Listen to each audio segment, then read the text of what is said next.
Well, good morning, everybody, and welcome to Charlton Live, sponsored by PSF Steel Limited. My name is Louis Mendes. Hope you're all well on your Sunday morning. Today we'll be gearing up to look back at yesterday's 2-1 home defeat against a Blackpool. Joining me to do that, top right, Nathan Miller. How you doing, Nath? Not bad, mate. Living the dream. Yeah, Yourself? I've been better, mate, Looked to good be honest. yesterday, wasn't it? We'll delve into that in a few moments' time. Before I get carried away. Also joining us, bottom of the screen there, the man in the hideous, unlucky away shirt is Tom Walling. How you doing, Tom? Yeah, I thought everyone would like that, cheer people up. But that was more like it, wasn't it? That's the Charlton I know and love. Yesterday's performance. Yeah, plenty to pick the bones out of from yesterday's 2-1 home defeat against Blackpool. So on today's show, you'll be pleased to hear that the comms recording failed, so no highlights. So you don't have to listen to Alby Morgan scoring. But we will hear from the Addicts boss, Nathan Jones. We're going to hear from Conor Coventry as well. The midfielder came to speak to me after yesterday's game. Want to hear from you guys as well. Get involved in the live chat. Morning to everyone who's in there already. Energize Personal Fitness says the first half was woeful against the side that wasn't all that. Gifted them the first goal. Another goal from outside the box conceded. What followed was a complete refereeing masterclass in uselessness, which covers a lot of the main points there, to be fair. But yeah, all hell let loose is in there. Paul's in there. Andrew, Mike Salmon's back. John, Joseph, Alex, Shiny Phil, Rufus, Aaron, Dan. Give us your thoughts on yesterday's performance. Where did it go wrong? What did you make of the manager's changes? What did you make of individual performances? What did you make of Blackpool? What did you make of the referee? Anything you want to talk about, feel free to do so. So you can tweet in, you can send a message in the live chat, or you can email us studio@charltonlive.co.uk, or you can tweet us at Charlton Live. So as I said, Nathan, no highlights. So I mean, just a brief run through of the game. We were obviously 2-0 down after the half hour mark. Gassan had my own goal. Rose highest at the far post and nodded it in via the post, unfortunately. So got his first Charlton goal last week and his first Blackpool goal this week, unfortunately. Alby Morgan scored a few moments later, 4 minutes after the first goal, drilled finish into the bottom corner. And he went and celebrated with the family stand. And then went to second half. Well, we got one back. Like, we improved after Chuks came on, which is no surprise because that's what we normally do. But yeah, we got one back a little bit late and a bit of a rally, but overall, hugely frustrating performance. What did you make of it yesterday, Nath? Yeah, I think frustration was the overriding factor. Really, yeah, the ref was extremely frustrating and had no control over the game. But he didn't score the own goal and he didn't have anything to do with our poor defending with Alby. So, I mean, first half here we were just well off it. I mean, it's just the thing. I was going into the game thinking, all season we've said we've been solid, and we've just got to work on that. The possession part of the game, creating chances, that sort of stuff. And I thought, coming into it, we're playing the team who's got the worst defence in the league. So I thought, right, are we going to have a little bit of a go? Are we going to be seeing our wing backs push on? Because it just seems we have three midfielders and the ball bypasses them every time. And it just seems like, okay, maybe we'll have a bit of joy today. And that first half wasn't what I was expecting. I'll be brutally honest with you. I wasn't really expecting it. But yes, they went 2-0 up deservedly.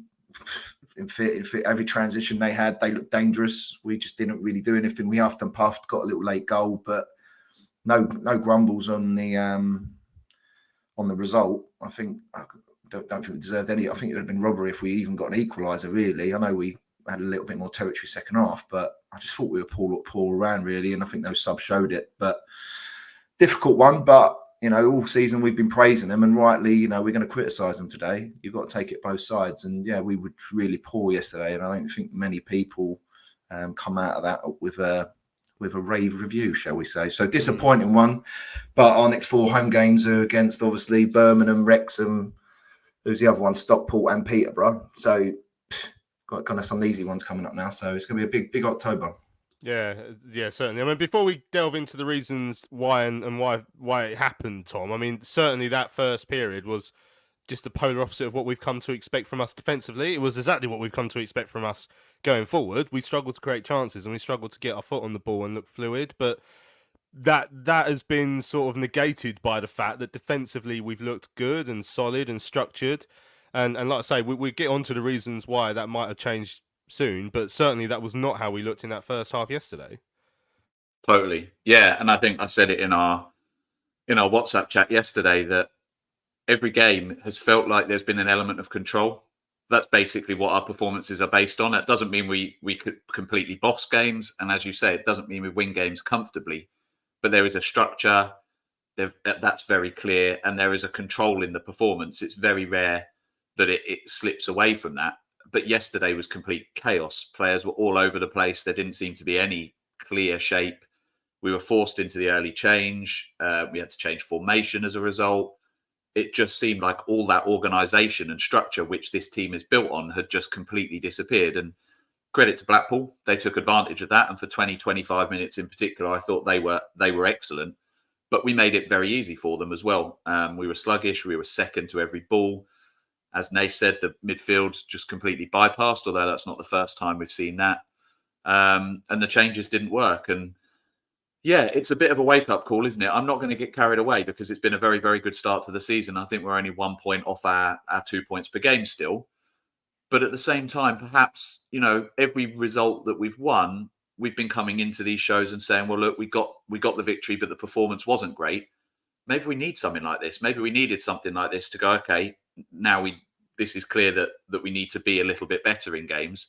Because as Nath says, we've got some tough home games coming up, and I don't think we're going to be able to limp through those to get to 1-0s, even with a back four that does keep clean sheets. So maybe something like this will just force Nathan Jones to take another look at it, work out what we've done well up to this point in the season, because there's lots of positives, work out what we haven't, which I think through all the victories has probably been our attacking, but also everything that went wrong yesterday.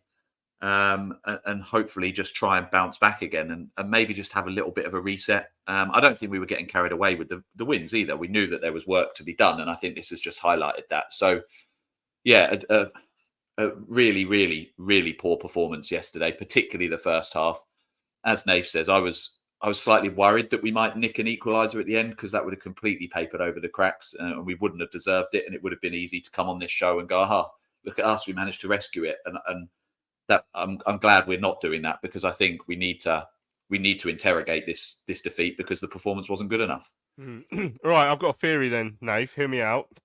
So the manager made 3 changes yesterday. I think the main ones. Alex Mitchell was dropped, or tactically switched out. And it looked like that was going to be the case, because before the teams were announced, I saw Alex Mitchell was out pitch side with Josh Edwards, who we know is obviously still coming back, and Tanae Watson, and they weren't doing nothing. He was doing sprints, he was doing weights, so it's like it doesn't look like he's carrying an injury. So wasn't surprised when Nathan said it was tactical and it wasn't forced by an injury after the game. TC was dropped up top for Carnu. And in the midfield. So again, I mean, Nathan said that Berry's been struggling. So we know he's had that illness. We know he's had these issues. So he comes out for Alan Campbell. So my theory is, and Tom's just saying, we've been speaking about the parts of the game that we've not been good at, and this is me trying to rationalise what I think the manager was thinking. And also, I will say at this moment in time, I think he got it wrong, and I think he said he got it wrong as well. So that's fine. He got it wrong, but I think the reason he brought Romani Edmonds-Green in is because he thinks that Romani can get forward better than Alex Mitchell. And he spoke about wanting to be more aggressive. He's spoken a lot about wanting to be more fluid. So I think he thinks that because we have a back three, when you have a back three, there's always license for one of those centre-halves to move up the pitch a bit. And I think he thought that Romani Edmonds-Green could provide that. He did provide that on Tuesday, to be fair. I think he was involved in the goal against Cambridge, wasn't he? The cross for Teo's goal. So that's my theory. Carnu and TC, I can't get that. I can't work out what my theory is for that one, because I think TC's been one of our better players this season, playing out of position, and he was excellent when he came on yesterday. But that's my theory on why the manager changed it, because we haven't been fluid enough, and he was trying to get another body into the midfield by bringing Romani out of the defence at times to play ball. The problem was, and as I said, I've already said, I think it was a bad decision and a wrong decision. Our best bit this season has been the fact that we're built on structure, and Alex Mitchell has played a big part in that. I think he's been good this season. I certainly don't think he's been bad this season. And we changed it, and we looked at 6s and 7s when it happened. So, what do you think of my theory, Nath? No, I think it makes sense, to be honest. I mean, we have been saying we've not been fluid enough, and I can get the decision. I mean, to be honest, football's quite an easy game. The aim of the game, of every single game you play, is you try and create an overload somewhere on the pitch to take advantage of, which, whether that's a right centre half, which will be marauding up the pitch like Sheffield United done with Wilder years ago, or something, because you know that Mitchell, Jones and Gillespie, one of them three aren't really comfortable to step out with the ball and create an overload in a deeper sort of midfield position and create it that way. So I can get why he's doing it. But as you say, you've then put in Mitchell, who's 6'2", 6'3", solid as a rock, putting in Reg, who's 5'11", not really commanding in the air. So you're taking something away and giving a little bit back. So I can get why he's done it. But I didn't really see him do much other than, I didn't see him going on many runs. But that's also Kane Ramsey and Thierry. I don't see them bomb on. The way we're playing, we have three structured midfielders, which means your creativity's got to come from the wider areas, which we're not doing. All we're doing at the moment is just pumping it long. So we're not creating overload. So I don't know what Reg was going to do if we're just going to get it, pump it long and then bring it out. Like, I couldn't see any of that yesterday, but your theory makes sense, but it didn't work. Yeah. And the Carnu one, I don't know. I mean, I like Dan. Of course I do. But I still feel, I've said this all along, I still think he needs a loan out where he's playing week in, week out. TC was brilliant. I don't know if he was ill or whatever. But yeah, it was just everything just looked a bit disjointed yesterday. And if Mitchell wasn't injured, I'm surprised he wasn't on the bench, because Potts was, wasn't he? But it's not like we needed Potts or anything. So it's interesting, that one. But we'll see what he does for the next game. But I think you have a good senses of tactical nous there, Lou, to sort of understanding what Nate's doing, because I think, yeah, spot on, really. But as I said, it turned out to be the wrong decision, because when you've got something that's worked so well for you, Tom, this season, our defensive structure and shape, it was clearly a risk to make that decision. And again, Nathan's put his hands up here, so I don't think he doesn't know that, and obviously hindsight, and I guess as a manager, it's your job to try something a little bit different. When you see something's not right, you have to make those difficult decisions to try and fix it. But it was too, I guess it turns out it was too much of a risk, because you've taken away the one part of the side that has been very good so far this season. Yeah, I mean, I've said it since I've been on this show, haven't I, about the consistency in defence. I don't like to see it change unless it has to. So yeah, I'm one for just keeping it and maintaining that. And obviously when a game like yesterday happens, it's very easy to back that up and say that's proof. On the other hand, what I will say is, if we've had managers in the past that are tactically rigid and don't change. And so for him to at least have the creativity or the willingness to give something else a go. Okay, the formation was still largely the same, but the players in those positions doing something slightly different. Fair play to him. And we're going to need that throughout the season. I think he referenced that in the post-match as well. So I think what he was trying to do and the idea behind it, I'm right behind. I want a manager that can be flexible, because if we'd have lost 2-0 yesterday with the same formation and we'd been picked off, I guarantee people are on Twitter saying he can't change it up, he doesn't do anything different. Well, yesterday he put some changes of personnel in, he then changed the formation a couple of times, and okay, nothing worked, and maybe it was a little bit of desperation because we'd gone behind, but at least he did it.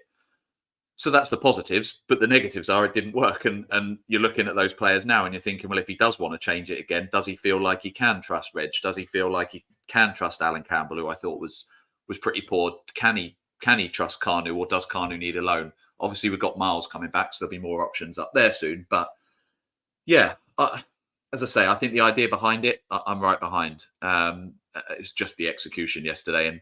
And that's on him, of course, and he's taken responsibility for that. But as Conor said post-match as well, the players have to look at themselves, because there were far too many players yesterday who just didn't put a good performance in. And at least he fronted up and he came out after the game, and that's something we haven't seen in recent seasons. So again, I'm not going to get too much on their back, because they have performed well to this point. But it's just a really, really bad off day, putting it mildly. And as I say, something that they need to sort out and bounce back from, because got Stevenage away and then a lot of tough home games coming up. So I credit him for giving it a go, but it just didn't work, did it? That was the problem. Yeah, you mentioned Alan Campbell there. I mean, he was anonymous. Like it was. I mean, to be fair, we've had an anonymous midfield this season, like other than Connor, so it might not necessarily be all on him, but he was, and we'll come on to that a bit more later. Let's just talk about the goals quickly. Then, obviously, the first one, I think it was Apta with a deep cross, and Gassan. We've heard about how he's such a hard trier. In training, he got himself injured by training too hard in that, but he just made the wrong decision there. He went for a ball where there was too many people in between him and the ball. Jones probably had it covered. It might even have been going all the way out. And because he went for it when there were bodies in the way, he couldn't get the clean contact, and he's put it in his own net. And that's just disaster really for him, and it's a shame. But one of these things he'll have to sort of learn from in terms of decision making. That players have to learn from these sort of things sometimes, Nave. Yeah, of course. He's disappointed. I mean, he rose like a massive salmon at that back stick. Like, what a header that is! I'd love that if that was in our own goal. But yeah, why it happens. And one thing we can't fault this team so far this season is the endeavour and work rate. I don't think anyone's going to say, like what you're saying about Gasp, it's a try. Like, I think everyone tries, and that's, to be fair, that's the minimum that you can ask for, really. But yeah, in terms of the goal, it was just a disappointing one. And then obviously we'll come on to the next one, which I'm glad Tom's talking about, not me. But yeah, just difficult, really. I was glad he got a goal last week to get him off the mark. If I was him, I'd still be saying 2-2 because a goal's a goal, in my opinion. So I'll just still take it. I don't know if he'll get a goal bonus, though, to be fair. Yeah, it was ironic. I wonder if like him and Lloyd were really arguing over who gets to claim this one as well, like they did last week. Yeah, second goal then. We haven't done any of the comments yet. We're going to come to the comments because there's loads of really good ones. But just second goal. We'll talk. I think people might want to talk about the celebration later, so we won't go too much into that yet. But I mean, feel free to have your say.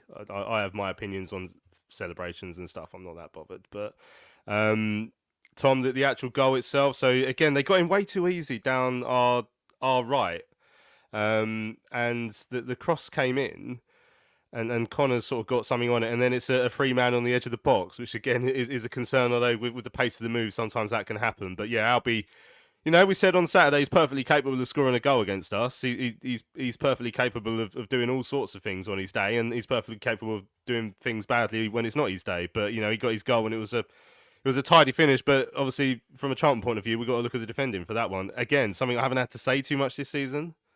It was appalling in all those areas that you've spoken about. But if that's Charlton attacking back in the day when he plays for us and it breaks the edge of the box, you're like, oh no, it's falling to Alby Morgan. That's annoying. But when it's against us, you know exactly where that's going. But yeah, all the way down that side, just terrible. No one picking their men up, no one tracking runners. And then at the end, as you say, we make the initial block, but everyone, how much space did he have? Everyone was just back. And we've seen that a few times, haven't we? All right, not quite identical goals, but there was the goal a couple of weeks ago where the midfield were far too late to close up. Same with the Birmingham goal, the Reading goal. And I know it was slightly different here in that it was on the edge of the box. But again, players just not picking these runners up. And as I say, from his time with us, Alby wasn't one to burst into the box enough. And that was part of the problem we had with him. But when he's got that much space, he just couldn't miss, really. So, yeah, just hugely frustrating. I'll wait and we'll talk about the celebration, as you say, a little bit later. But I thought it was disappointing. But, yeah, I want to concentrate on the fact that we just couldn't defend it. And again, when you look at what this defence has been built on, I saw somebody the other day, and there's a few people in the comments sort of talking about Jones tactically and has he been found out and, he can't do this and he hasn't done that. We haven't seen Jones tactically going forward yet make much of a difference because we haven't scored a lot of goals. But I think to get that defence into the shape that he has done so quickly compared to what we were like last season, that shows that tactically and in terms of coaching ability, he's got it. He knows what he's doing. And so he needs to obviously work on that in the attacking side. But I guess why I'm saying that is when they look back at that, he'll be able to point all this stuff out. I mean, the players probably know it already. And as I say, that's something that luckily has been unfamiliar to us this season. So hopefully it was just a blip. But on the other hand, as I say, it's the same sort of thing that's happening. And it's that second ball, it's the ball coming back out or the ball coming towards us from deep.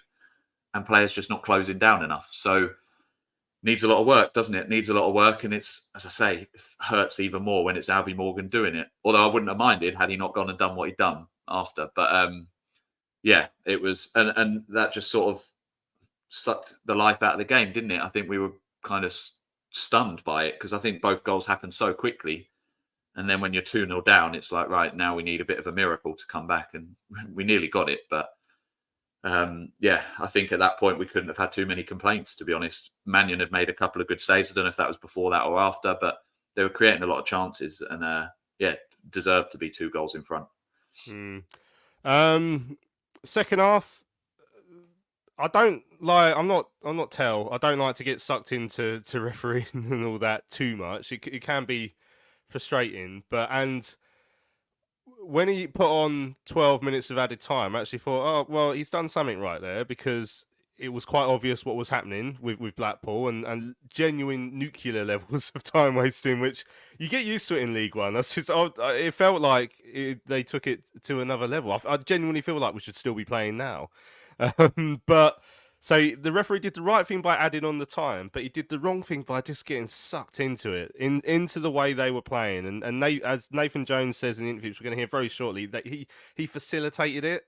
Every single little brush was a foul, which just felt a bit ridiculous.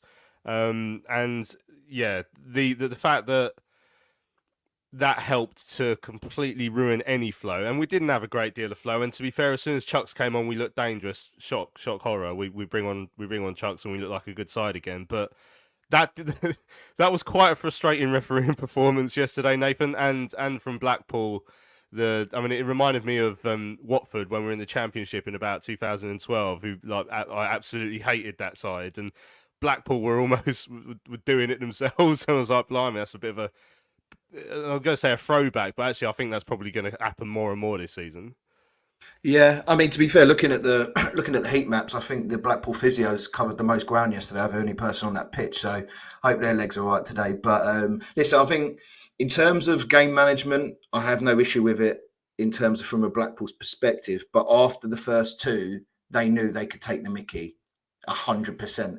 And the ref, do you know what? The ref, if it's a head injury, he has no choice. I get that. But you knew, like you were saying, it was every foul, slowing the game down.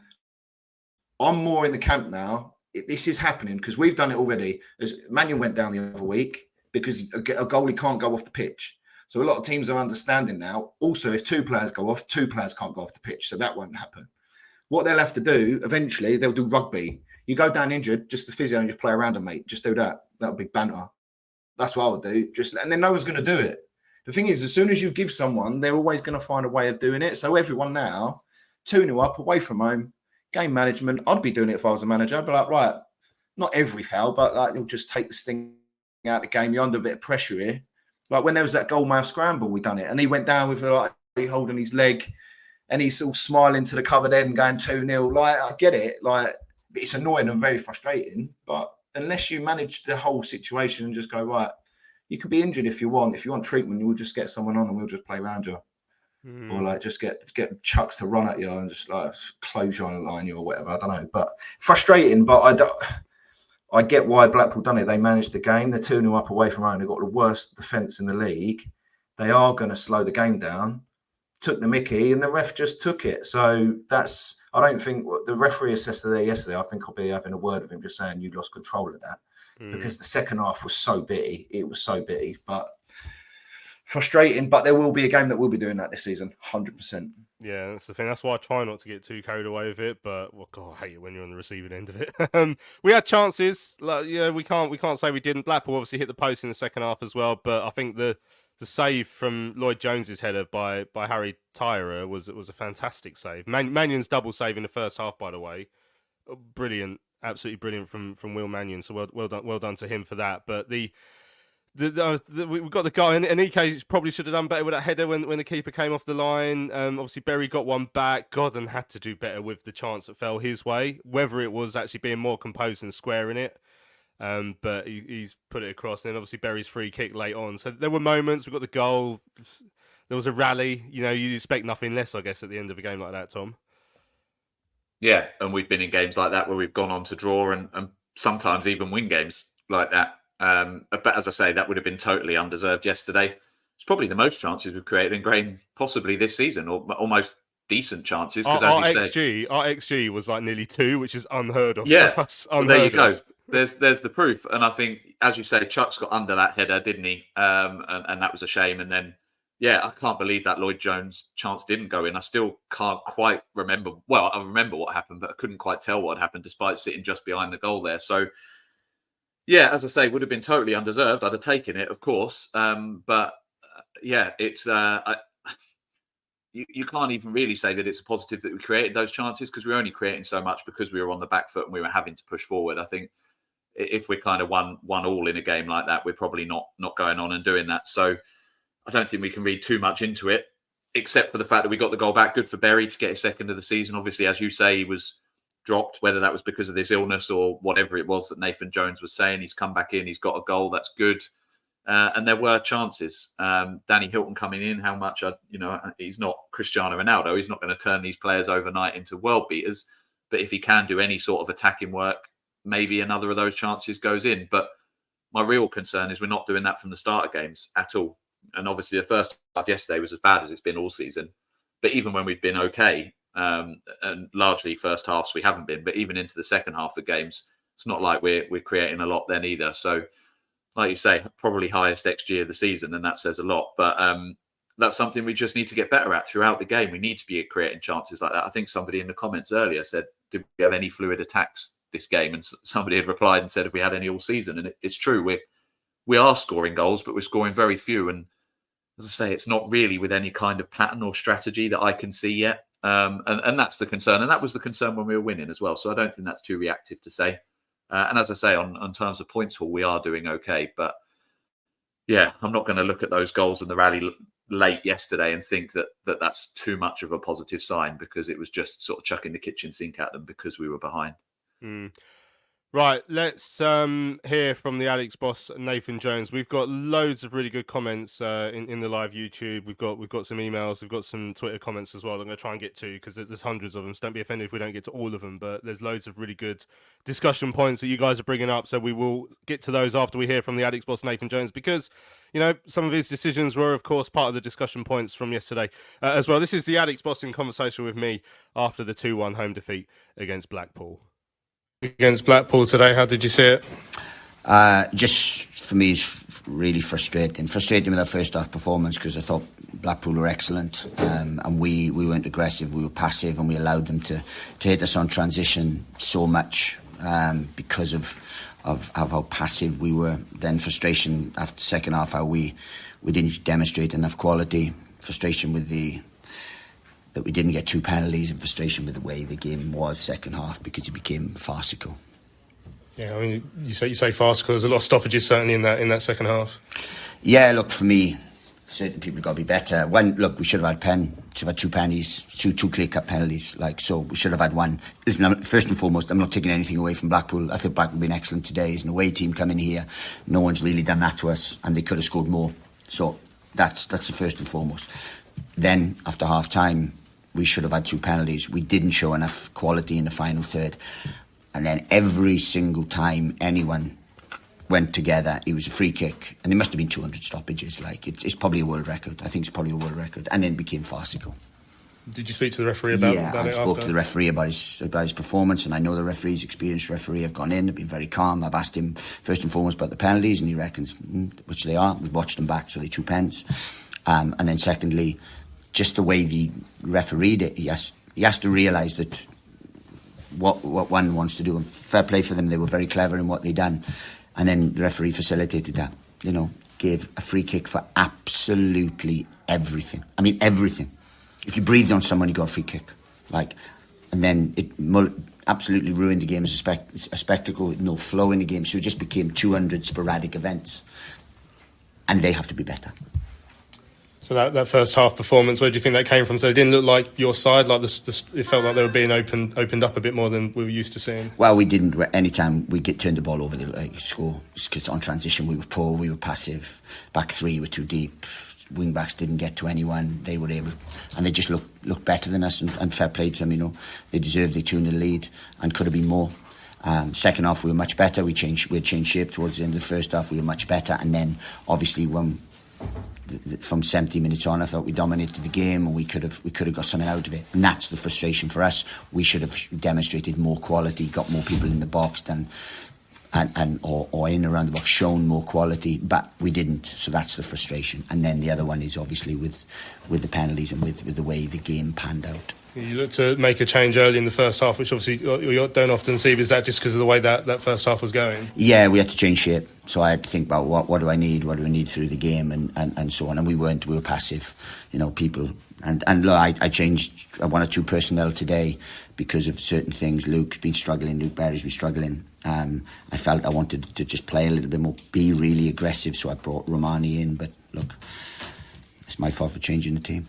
Yeah, I was going to say, with Alex Mitchell coming out for Romani, was that just, there's nothing wrong with him? It's just no, just tactical. Just tactical, made a decision, and look, whether right or wrongly, we weren't ourselves. They weren't just one position there. We were a mile off. We were a mile off first off. Yeah, same with Alan Campbell. Has he still got some sort of growing into fitness to come? Well, absolutely, and he will. But yeah, look, whatever. I look at those decisions and adjust from there, because there's a lot of frustration around the game today. It's the first home defeat for you, something you're not used to, and also I guess it'll be about bouncing back now next week. Absolutely, we've got a week to prepare. Then we've got another 3-game week, and very, very big. So look, we'll dust ourselves off, and then we have to bounce back. PSF Steel Limited is a trade supplier of steel fabrication and erection services to the new build, construction and refurbishment market in southern England. With their unrivaled depth of experience, they excel at providing their customers with high quality and cost-effective steel fabrication solutions.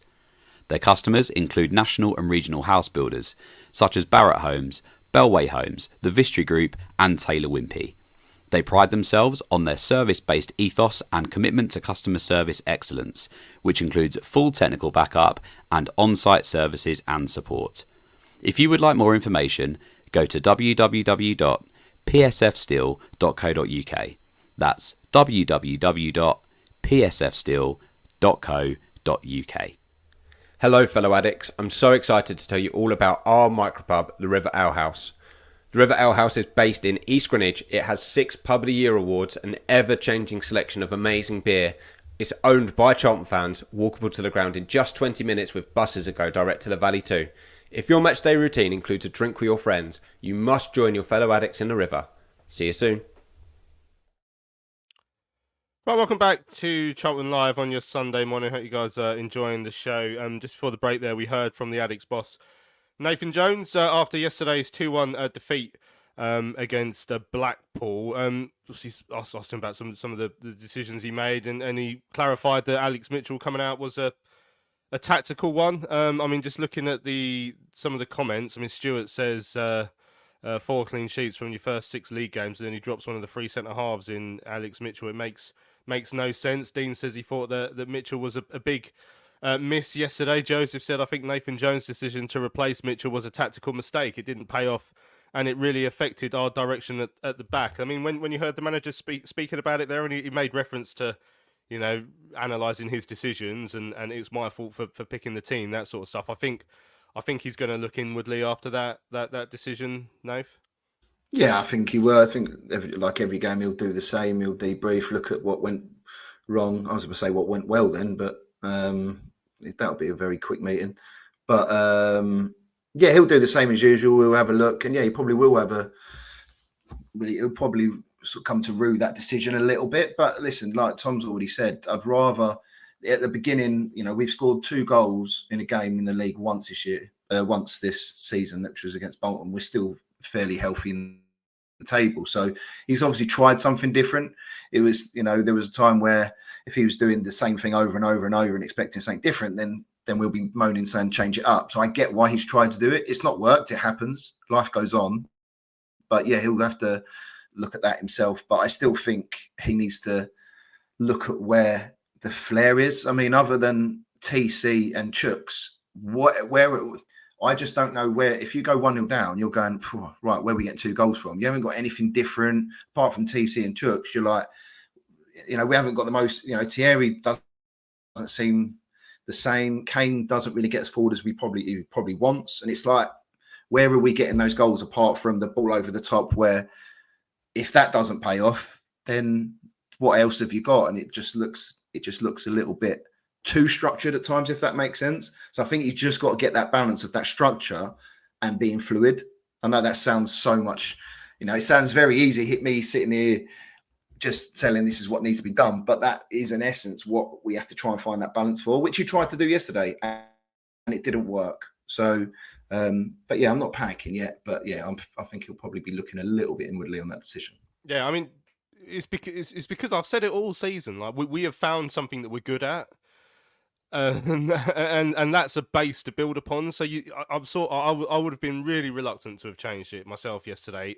Obviously, with the reasoning that I gave earlier, I can see why he wanted to do it, and he sort of said it there. He wanted to be more aggressive. He wanted to bring that other element to our play, but maybe we just have to stick to what we're good at and hope that when Miles Leaburn comes back in, that will make a difference. I mean, that is definitely simplifying it, because obviously, I mean, there was some comments in the chat. We'll talk about the midfield in a sec, but I mean, Dan was saying some odd decisions from Nathan yesterday. No real reason to drop Mitchell. Why make that change when you have one of the best defences in the league? It makes no sense. And Stuart, concerningly, said that performance yesterday was especially the first half, was back to last season's games, and that's obviously the thing that we've got away from. Paul says brought a couple of friends along yesterday. And told them our defence will be solid and you'll see some goals. Well, he got one out of the two. Yeah, the fact that we changed it just didn't work. So I mean, it does ask further questions, I guess, about squad depth in certain positions again, like, because they're players like, let's say it how it is. Reg and Gillespie were both part of a really poor defence last season, as was Jones as well. And there's been some changes that seem to make it work a bit better. But Reg didn't exactly set the world alight when he came on yesterday. So is that part of it? Is as Jason says, if Alex Mitchell gets injured, are we going to be in a bit of trouble defensively, Tom? I don't know that it's as simple as that. I think I agree with you that Reg was poor last season, but so was Gillespie. And I saw a couple of comments that say people not sure about how he's done. I've actually been relatively impressed with him. I think he's done okay. Jones has looked very, very good. So I think on another day, Reg can play in this team and possibly be good, because it's about more than just individual players. Yesterday, he had a poor game. I think that's obvious, and I'm not going to try and defend that. But I think it's too simplistic to say that he can't ever come in and can't ever do a job there. Yes, if Mitchell gets injured, we're probably going to be slightly weaker, but you can say that about anybody in the first 11. That's why they're in the first 11. You're not going to have like for like off the bench, because it's just not possible. We're not Man City. But I do think on the whole, we've got a relatively strong squad now.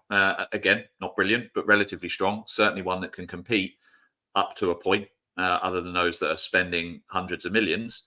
The midfield is still the place for me where it looks weak. I was one that was, don't know if I was calling for it, but I was quite pleased to see Alan Campbell in the start. I don't think Berry's blown me away, and I was interested to see what he could do. But he was awful yesterday, completely awful. And now is that lack of fitness?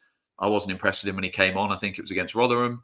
Or is there a bigger issue there? Because Karoy, not sure it quite works. Berry, okay, he's got a couple of goals already, but yeah, maybe there's the illness hanging over him.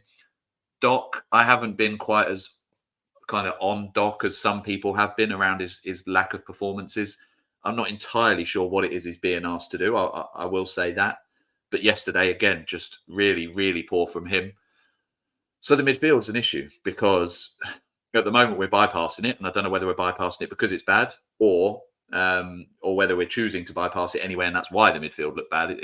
Or maybe it's a combination of both. But that's the concern, because going forward, largely that's the concern. Yesterday, okay, we conceded a couple of poor goals, but if we take the season so far, our big issue is we're not scoring enough goals. And that comes down to the midfield and the attack. And I think we've got enough in attack to rotate. So I think largely when Miles comes back, that will be okay. But that midfield needs work for sure. Isaac wants to talk about Ghassan Hadmay. Says, I can't see how anyone can defend Gas now. He's not a physical threat at all. It seems like he doesn't put any effort in to run for someone supposedly so fit, and he doesn't score goals.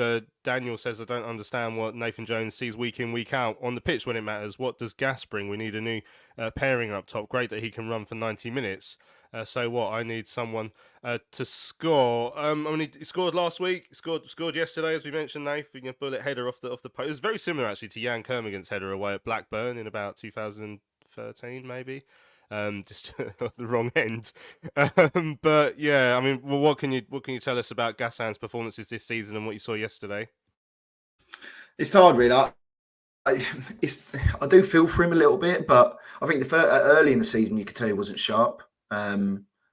It just seemed very off the pace. But as it sort of transpired and as the games have gone on, it's just not very quick. And I don't think that's his game. I wasn't expecting him to be Tyrese Campbell quick. He's been brought in to bring others into play, set plays. I get that. But when you've got him up front, you can't really rely on him to press. He can trigger a press or he can move people into position to press, but he's not one you rely on because I just don't think he doesn't have great acceleration. But yeah, I think that's the key at the moment is to get the best out of him. If he doesn't get a lot of service, in my opinion. So that's one thing. Once he does get the service, he doesn't really have enough players around him. You've got the three, which I call them industrious, which I would say they're not very creative, in my opinion. They're not really going to go beyond. So the only person going beyond at the moment is TC, or in yesterday's case, DK. So it'd be interesting if you could try, if he's going to play for the middle, I'd like to see it if you play like a 3-4-3, which is more or less the same. So you take one of those midfielders out and you play with like two sort of wingers, similar to that Peterborough sort of played a couple of years ago. But I just think he doesn't get a lot of service. So I could get this frustration, but we're not creating a lot of chances for him either. He did score last week, so that's a good thing, obviously. But I still think I'm not going to get too on his back yet because it's not like he's been presented chance after chance after chance and he just keeps missing them. But yeah, I can get why people are very frustrated, but I think that's a lot of other areas as a collective and not just on Gas. Right, I said we'd talk about Alby's goal and celebration. Obviously, lay my cards on the table, celebrate. You don't play for us no more. You scored a good goal, celebrate. Do whatever you need to do. The thing I just find interesting about Alby is I think he probably feels hard done by Charlton fans. Which was interesting because obviously when he came out yesterday and his name was read out, he got a really warm round of applause. And when he was with us, I think deep down everyone wanted him to do well because he came through the academy. You could tell there was something there, but he was wildly inconsistent. And it wasn't the fans that were dropping him from the team; it was the managers. So if he feels it was only the fans, if he feels hard done by, he has to remember that I think him leaving was probably the best thing that could happen for him because he's got a fresh start where he doesn't have this weight of expectation on him.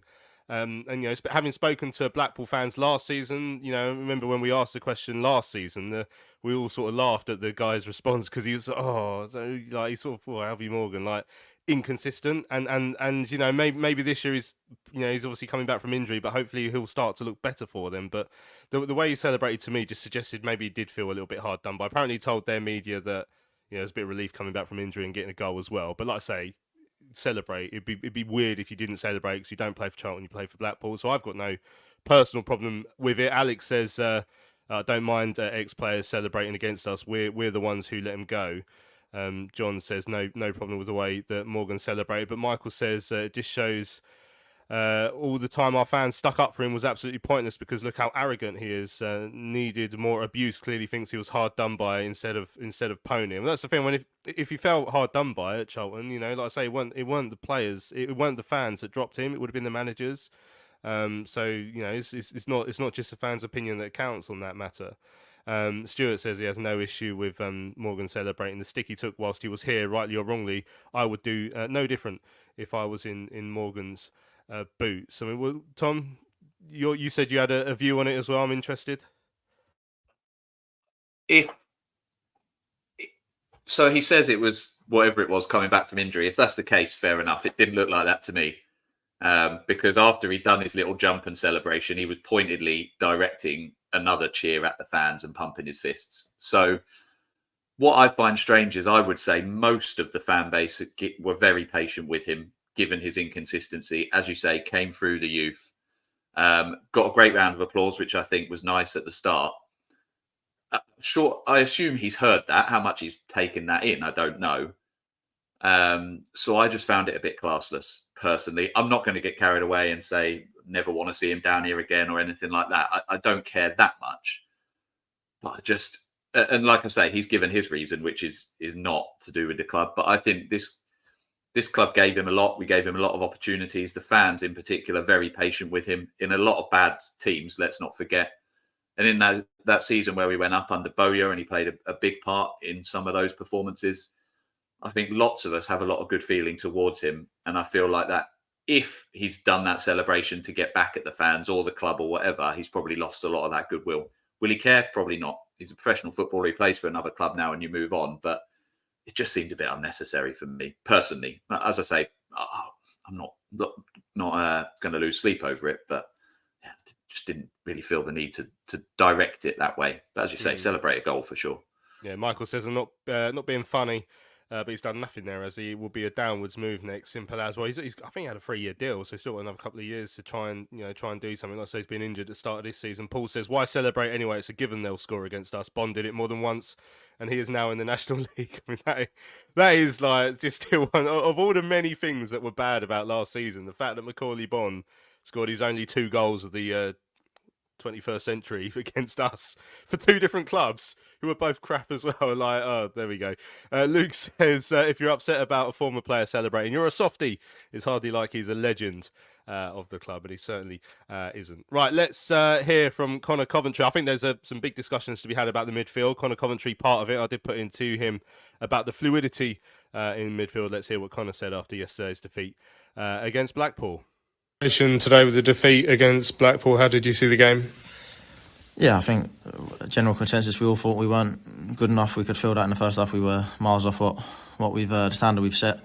So no, it wasn't good enough. I think second half we improved, but ultimately the damage was done. Obviously, we nearly got back into the game and showed a bit of character. But yeah, we can't let ourselves sink below our level in the first half. Yeah, where do you think that first half came from? Because it's not really been the sort of standard we've expected from the side so far. I don't know. I think obviously that can happen. I think we'll have to go and look at that as a group all together, and the staff will. I know obviously will have a lot for us, and that'll be how we improve really, and that'll be how we can try and avoid that happening again. Yeah, I mean the Blackpool seem to find it quite easy to play through Charlton, which hasn't been the way this season. What do you think that was? Yeah, I'm not sure. It was strange. They did seem to have a lot of joy, and we didn't seem to play with the same intensity and sort of. Yeah, not as hard to beat as we or get through as we have been, and obviously that's disappointing. And yeah, like I said, we'll have to get together as a group and go through that. Yeah, second half did start to come back into the game, but I mean Nathan mentioned it himself. It was one of the most stop-start games I've ever seen. How hard is it to try and build up sort of momentum when a game's like that? Yeah, it's very frustrating. I mean, when it's like that, but obviously I think we have to expect teams to come, if they're leading here, they're going to do that because they know we're a strong team, and obviously. We haven't lost here in a long time, so they're going to be. Obviously, everyone would love to win at a stadium like this, so we have to expect that and not let ourselves get into that position, really. Yeah, well, obviously, Chuck's made a big difference coming on in that second half, and there was a bit of a switch in the momentum in that final 20 minutes or so. Yeah, I think we dominated the second half of the second half, really, and we had a few half chances and looked like we might get back into it. And yeah, I think if you're basing the game on that alone, then we look good. But we obviously we're not, and we have to play like that from the off, really. A couple of penalty shouts as well. I don't know if you were close enough to have a good view of them. Yeah, I thought the handball might have been, but in the heat of the moment, it's tough, and I respect that. But yeah, I did think it could have been. Yeah. The first home defeat. I mean, how disappointing is that? It has been such a long stretch to lose that record. No, of course it's gutting. It's gutting. I think everyone's really frustrated in there in the changing room and hurting. And look, like all we can do now is go and put it right next Saturday and beyond. And it's going to be a season of ups and downs. There's a long way to go, a lot of football to be played, and we just have to make sure that we bounce back properly. Yeah, and how do you think they can do that? I mean, we're looking at the season as a whole so far. Obviously, it has been a good start in terms of results and some parts of the performance. Is there still bits on the pitch that you feel that we could improve at as well? Yeah, definitely. I think on paper it's been a good start. We're obviously disappointed with some aspects of it, but I think we think we can improve. I think we all feel we haven't really reached the level we can get to yet. I think far from it, and I think there's a lot that we can improve. And that we will. I know with the group and with the staff, I know that we will improve, and everyone's working their socks off every day to see to that. So, yeah, I have a lot of belief in the group for the coming season, and I'm still, despite a loss, still hopeful of what we can achieve. Just wondering how everyone sort of got around Gassan. Obviously, he would have been on such a high after last week getting his first goal, but he scored an own goal today. How's he been since? I'm not sure. Like, we all really appreciate him and the work he does, and everyone was buzzing for him last week. I think he's been unlucky not to have a couple more goals so far, and I don't think we really need to get around him too much. He's such a strong character, and he knows how much we all appreciate and rate him. So I think he'll be fine, and I know Gas will be working hard and ready to go again. So we're not worried about him at all because we know his quality and his mindset. Yeah, your own personal performances this season. I noticed you picked up some accolades on the forums as well. Have you felt that you've done this year?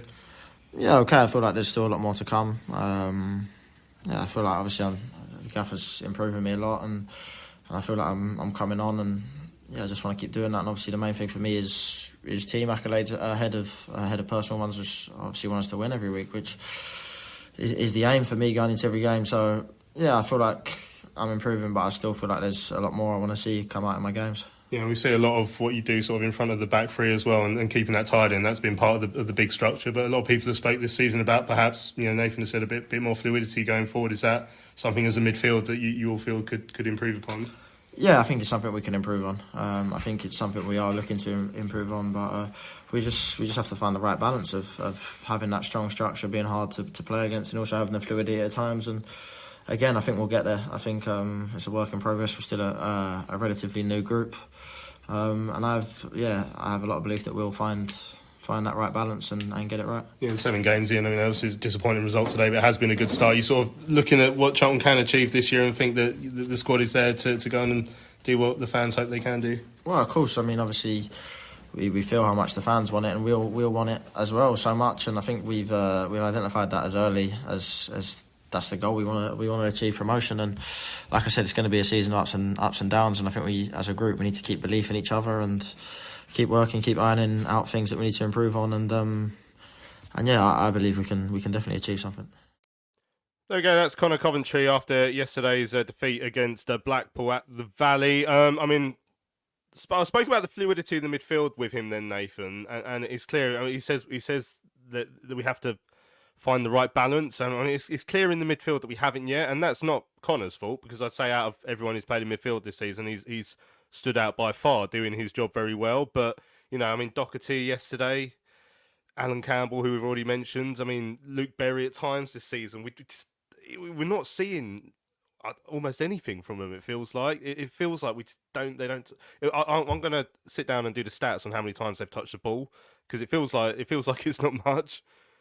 No, yeah, agree completely, and that's what I mean. You've got 3 good.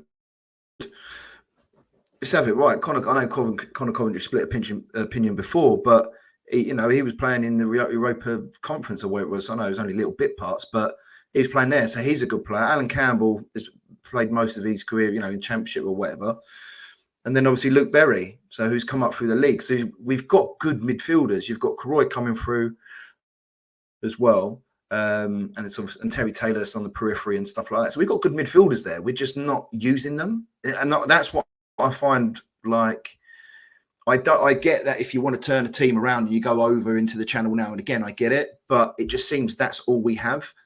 But we don't, because we have players that can play, and that's the thing. That's when I was talking about balance earlier. Is trying to find that balance to get those good players on the ball, because they can play, but we're not, and that's what I don't understand at the moment. I don't know if it's just get up the pitch and then play on other people's halves and pick up the second balls. But I think we're better than that. I really do. But again, I don't know. That's why I was saying earlier. Is it interesting that you have Gas and TC, and but other than TC, we haven't really got any other wide player. I know Kahim Dixon's in here, but he's still very new. He just moved in another continent. Do you know what I mean? He's a young kid, so that's what's got to change, and that's, I think, where Nathan will be focusing on is how do you get those 3 midfielders to influence a game? We don't have enough, in my opinion, players to influence a game, apart from TC, who's young, he's still going to make mistakes, and Chuks. All right, the Chuks effect always happens, but you can't have 46 games and go, well, we'll keep it 0-0, and then if we're struggling, we'll just shove Chuks on the end, because that's not going to work. It won't. This league is better than that. So he has to find a balance, which I'm confident it will come. It's just it's just slowly but surely that we have to find a way. Otherwise, it's going to be a long season. Yeah, Mickey says that Doherty has created nothing from his position so far. No invention, no cutting passes. He's been a real letdown so far. But as Luke says, we don't play midfield, so it's hard to say they haven't been creative enough. Like genuinely, it feels like he's not on the ball much. So yeah, you could say we can't really make that assessment yet, but also, we have to find a way for that to happen, to get him on the ball and for us to actually play through that midfield, because we have been, to an extent, one-dimensional so far this season. Every time I've done an opposition preview, like we get someone on our pod, I'll normally go on theirs. I say, if someone sat down and said Charlton are a long ball team, I'd say, yeah, probably fair. Like I'd say the vast majority of the time we are. Couple of tweets as well. Carl said, we can't let the ref paper over such a lacklustre and ineffective performance. Jones talked tactical reasons for dropping Mitchell. I think he would be better off focusing on Doc and Campbell. Both had shockers, so one-paced. Campbell reminds me of Alan McCormack. The only thing we can say, it was his first league start yesterday, so you got to hope he's going to get better, because I put in a paper yesterday, he was just well off the pace. He was well off it yesterday. And again, it's hard to be on the pace when the ball's flying over your heads. So there might be an element of that as well. Matt said, what a mess that was. Very poor first half. Blackpool, an embarrassment of a team leading to 12 minutes extra time. The ref, well, where do you start on that? And Dino says, we can blame the ref all we want, but our first 45 minutes display cost us yesterday. Strange decision to leave Mitchell out. He's been one of our best players and commands the defence. We also need pace in our side when attacking. It can be the difference in League One. We had an email as well that came in from McSquared, said, woeful first half performance, lucky to only be 2-0 down at half time. Far too many players were off the game, and our lack of midfield creativity was clearly evident again. Apart from Mannion, only the subs came out of the game with any real credit. At least we looked far livelier after the changes, but unfortunately the horse had already bolted by that stage. Even the goal we scored was a gift. If we managed to scrape a draw at the end, it would have been daylight robbery. TC had a good game after his introduction, but once again, it was Aniki that looked most like scoring. As things stand, we are looking rather toothless up front again, and this will need to be addressed. Alex's point about the next 4 home games then, Reading, Rotherham, Shrewsbury and Blackpool, 4 points, sticky patch or our next level, looking back at the last 4 games. And Nathan mentioned about them in the next 4 home games that are coming up. I mean, this is where we're really going to find out if we've got something about us, or if we've got carried away with the fact that we've built half a team and the other half of it isn't really firing, Tom. The next few weeks are going to be very, very interesting. Yeah, huge. And I think you don't really want to judge the team until you've had at least 10, 12 games anyway. And by that time, as you say, we'll have played some of the bigger teams in this division as well. So I think we'll get a very clear idea of what sort of team we are by that point. If I had to guess now, out of those 2, I'd say it's just a bit of a sticky patch. I don't think it is our level at all. I do think we're capable of more. And Nathan has referenced it himself, hasn't he, about it clicking. And I think the points that Nathan here is making about that midfield, and people are in the comments, it's hard to judge the midfield when the ball's bypassing them all the time. But as I say, is it being bypassed because people think they're not good enough, or is it because of the tactics and therefore we're not seeing enough? I don't know. But we need more from the midfield, and we need the strikers to click. There's a lot of pressure on Miles when he comes back. I think in terms of what he can do, a lot of pressure on TC at the moment. I saw someone referencing he's a bit like Corey at the moment, in that we just give it to him and expect him to work miracles. And at the moment he can, almost. So yeah, it's going to be an interesting month, I think, October. We've got a couple of Tuesday nights, haven't we, as well, I think, coming up. So there's a lot of games in a short space of time. Some tough games, both home and away. But I think if we are still in that top 6 going into November, I think by that point you'd have to say we're a good side, because we'll have had to have got the results over these next 6-7 games to still be up there. And all of these games are not quite counting double, but you know what I mean? We're playing a lot of the teams around us. So yeah, it's going to be a good litmus test for us. I think it'll be a good time for things like the graph to come out and for us to look at where we are against all these teams and assess. And I think we'll have had enough games by then to kind of know a little bit more. So yeah, it's big month coming up. Excellent, and we'll start looking forward to that, of course, on Thursday, because next week we're at Stevenage, so we'll have the big match preview on Thursday to look ahead to that game. But we've run out of time on this week's Charlton Live Therapy session. Thank you for everyone who's joined us live on YouTube or caught up via the podcast or the YouTube channel afterwards. Make sure you hit subscribe wherever you see the podcast so you never miss another episode. Big thanks, as always, to Nathan and Tom. I've really enjoyed sort of thrashing out what went wrong yesterday and having a conversation with you two. So thanks for your time. Cheers, lads. So I've been Louis Mendes. Massive thanks to all of you for listening to Charlton Live, sponsored by PSF Steel Limited. As I said, we'll be back on Thursday. We'll see you again then. Charlton Live.